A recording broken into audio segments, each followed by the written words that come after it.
Mangás bizarros ou estranhos são uma parada bem comum nesse mundo. Só que, como sempre, alguns mangás acabam excedendo essa linha da estranheza e aí criam mangás sobre o fim do mundo através de peixinhos dourados gigantes, ou até mesmo sobre um cientista tentando recriar o atum porque foi extinto e criando uma criatura que domina o oceano inteiro.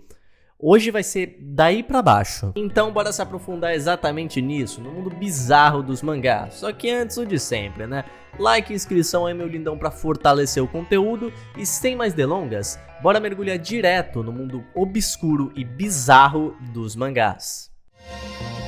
Vamos começar com um mangaka de peso aqui, que é o Boichi, o criador de Sunken Rock, ou mais conhecido, Dr. Stone. Bom, a arte, eu não preciso nem falar, né, gente? É o Boichi. E se você não conhece a arte do cara, meu amigo, o que você tá fazendo? O maluco é um monstro dos mangás. Mas não é essas histórias populares que a gente vai estar comentando aqui hoje, e sim da one shot dele chamada Hotel. Hotel é um mangá que começa com o fim da humanidade por conta do meio ambiente ter sido degradado completamente. E agora a temperatura da Terra tá chegando a níveis absurdos e a raça humana vai ser logo extinta. Então, no desespero, os seres humanos restantes decidem criar uma arca que vai estar apontada para um planeta que tá 127 mil anos-luz de distância. E o plano deles é simplesmente sobreviver através da reprodução até eles chegarem nesse tal planeta. Só que, como isso é um bagulho já muito arriscado, eles bolam um segundo plano de backup, que consiste em criar uma torre imensa que serviria como um hotel para o DNA de todas as espécies da humanidade, inclusive os seres humanos. E essa torre teria uma consciência bem avançada, ele seria uma inteligência artificial, mas que continuaria aprendendo ao passar do tempo. Então, o início desse mangá é a gente acompanhando a evolução desse robô e a história dele enquanto os humanos partiram da Terra. E essa parte é muito legal porque a gente vê todas as adversidades que ele tá passando durante esse tempo, tá ligado? Ventos fortes, o calor insuportável, os satélites que começam a cair que nem meteoros em cima da Terra e dele também. E mesmo sobrevivendo por milhões de anos dando o seu máximo, chega uma hora que a vida daquele robô chegaria ao fim. Só que antes disso acontecer, uma criatura gigante, parecendo um Eva, aparece, cercada de vários outros robozinhos menores com aparências de anjos. Aquelas criaturas são robôs criados pelos humanos que estavam na arca, e eles voltam pra dizer que a humanidade falhou e todos eles morreram. Então eles voltaram pra Terra em esperança de achar o hotel ainda vivo com DNA conservado lá dentro. E por sorte eles chegam no momento exato antes do robô desligar e o DNA ser completamente perdido. Os capítulos daí em diante são de uma humanidade extremamente avançada tentando resolver problemas que o fim do mundo trouxe, como a extinção de certas espécies, como o atum. E na tentativa de recriar os atuns, ele acaba criando uma criatura artificial que vai pro oceano e se reproduz, e ela chega ao ponto de dominar o oceano inteiro, filhão. Não satisfeito, aquela criatura evolui a um ponto que ela vira praticamente um deus e toma a alma do cientista que criou ela para realizar o desejo que ele quisesse, e o desejo que ele pede é que existam atuns.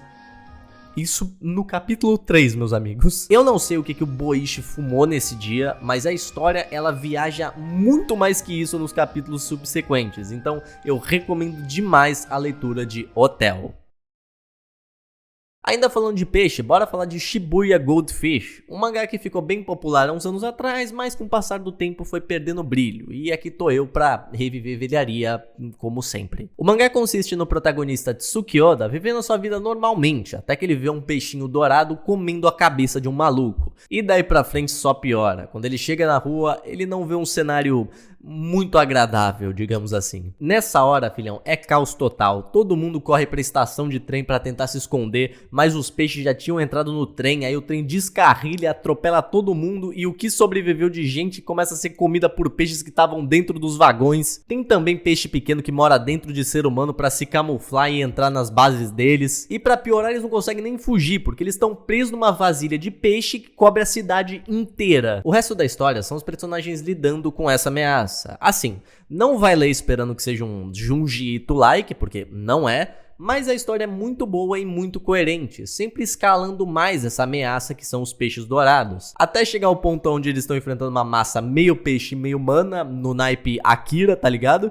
Que tá destruindo a cidade inteira. Em resumo, um mangá desconhecido, divertido e sem sombra de dúvidas muito estranho. Mas relaxa, meus amigos, que a lista só tá começando.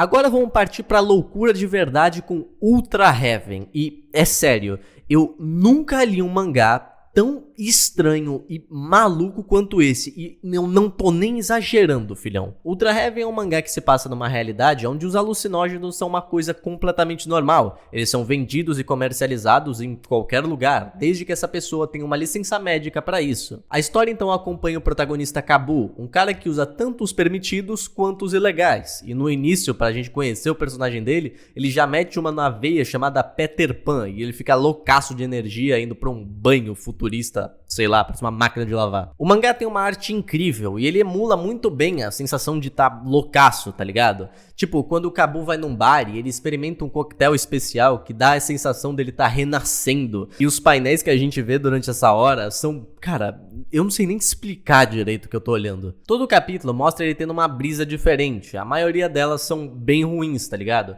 E o mangá, ele converte muito bem essa sensação ruim que é tá alucinando de um jeito que você não quer, tá ligado? E, sinceramente, eu acho que eu nunca li alguma coisa que me fez me afastar tanto desse tipo de parada, tá ligado? E olha que eu fiz pro Erd, viu? Lá pros capítulos finais, eles começam a usar um capacete que dá pra eles uma experiência extracorpórea. E eles usam isso pra salvar um ao outro de um estado vegetativo. Mano, é sério, você precisa ler isso. O bagulho é fantástico. Então fica a minha recomendação aí pra você colocar na sua listinha de mangás com Ultra Heaven.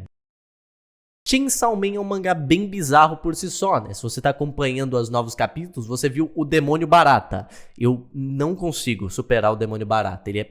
meu Deus do céu. Mas Chainsaw Man não é uma das únicas coisas que o Fujimoto criou com muita bizarrice, e eu sinceramente acho que Yogen no Nayuta não tem o holoforte que deveria. A história da obra acompanha Kenji, o irmão mais velho de Nayuta, uma criança que foi profetizada a nascer com chifres negros e o poder para destruir o mundo. Assim que ela nasce, um monte de pessoas vão protestar na frente da casa do pai dela, e como resultado, eles matam ele. Então fica na mão do Kenji cuidar da sua irmãzinha. Alguns anos se passam e ela começa a demonstrar algumas atitudes meio peculiares, como destroçar animais pequenos, começar a criar um monte de lâminas em volta de si mesmo, e além disso ela também não consegue se comunicar. Tudo que ela sabe falar são palavras estranhas ou desagradáveis, e eu sinceramente acho isso muito engraçado. Tipo, o irmão dela chega e pergunta: "Ô, por que você fez isso?" E ela responde: "Purgatório, doloroso, dor, vômito." A história gira em torno do irmão dela tentando viver uma vida normal, enquanto profetas malucos tentam tirar a vida dela, só que eles não podem, porque ela é protegida pela lei, já que mesmo que ela seja uma criatura bizarra,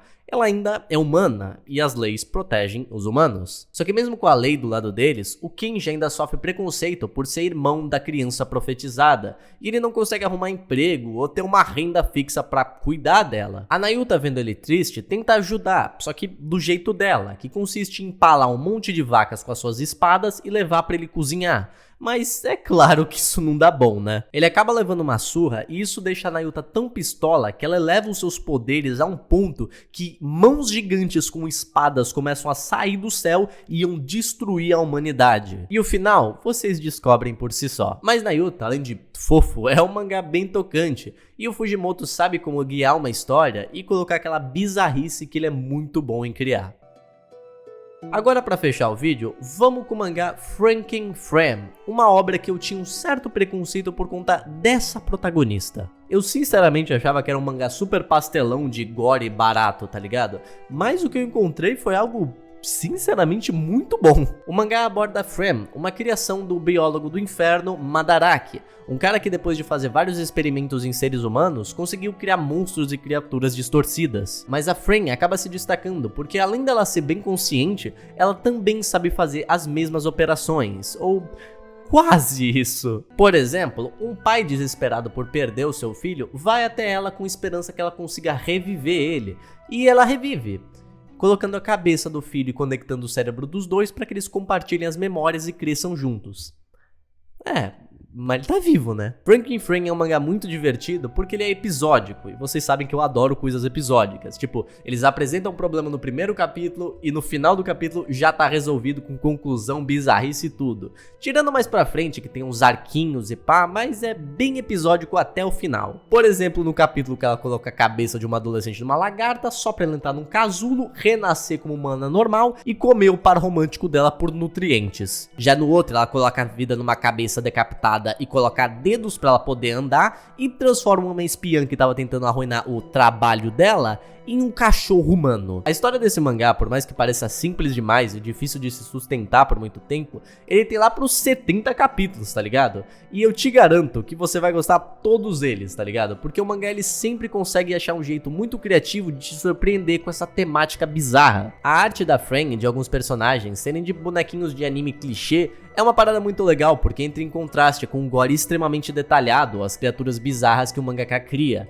Então fica aí a minha recomendação final de Frankenfran. Bom, mas moçada, por hoje eu vou ficando por aqui. Eu espero que vocês tenham curtido as recomendações de hoje. E não se preocupem, muito dos mangás que apareceram aqui eu vou fazer um vídeo único no canal, porque eu sinceramente não consigo só ignorar alguns deles. E antes de ir, eu quero agradecer aos membros do canal, esse pessoal maravilhoso que me ajuda demais aqui. E também aos marcados pelo estigma, que são o Orange PDSA, o DM Raps, o Ticatari, o José Newton PF Caldeira, o Leonardo Ferreira, o José Henrique, o Ulisses Juca, o Caio GBB, o Pedro J, o Thiago Goulart, o El Cosmical, o Black Bullet, o Evandro Neto, o Camilo Costa, o Xioga, o José Renato, o Matheus Augusto, o Marronzinho BR, o Samurai Victor, o Gabriel Lázaro, o Capivara Dark, o Duf Ferreira, o Cobra Sólida, o Luiz Eduardo Soares Prado, o Node, o Rafa Baldini, o A Pedro, o Dead Macabro, o José V. Varela Júnior, o Lohan Bento Ferrari dos Santos, o José Henrique, o João Pedro Coelho, o Victor Pendragon, o Ender, o Plutonita, a Marta Aparecida, o Prix, o Joelson Palheta, o Lucas Angeli, o Caio Carvalho, o Raid, o Sassagueiro, o Brian Lima, o René Natan, o José Pedro Coelho, o Fantasmão do Chamada da Missão, o Mr. Ivan, o Igor Vieira, o Predo, o Cassiano Ribeiro, o Mef, o Jonatas Vicente e o Gustavo M. Obrigado do fundo do meu coração, meus amores, pela ajuda que vocês estão me dando aqui constantemente. Eu sinceramente não tenho palavras para como vocês me ajudam aqui. Eu sei que eu posso contar com o apoio sincero de vocês que move esse canal pra frente. De verdade, obrigado. Mas por hoje é isso, gente. Tamo junto, até o próximo vídeo e tchau!